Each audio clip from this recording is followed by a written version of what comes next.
agradecer a la universidad, a los diferentes rectores que han habido en estos años, el apoyo que ha tenido siempre la cátedra. Ha sido muy importante el poder trasladar a los estudiantes esa posibilidad de ser emprendedor o propio o dentro de una empresa.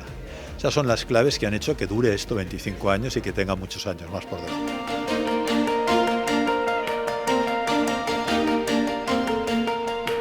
Es un reconocimiento muy merecido a estos directores académicos y bueno, a todo el equipo que ha contribuido estos 25 años a que precisamente consigamos pues, despertar esa cultura empresarial en nuestros jóvenes, en nuestros estudiantes y bueno, la valoración que puedo hacer del curso, de los resultados que hemos obtenido hasta ahora no puede ser más positiva.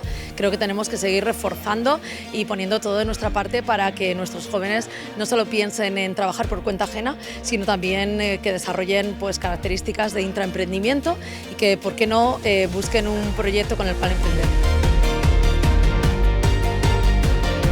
Constituïx també aquesta formació integral que volem del nostre estudiantat, que no sols es forme com a professionals, com a investigadors o investigadores, sinó també que introduïm aquesta vessant d'innovació, d'empresa, que puga contribuir al model productiu valencià.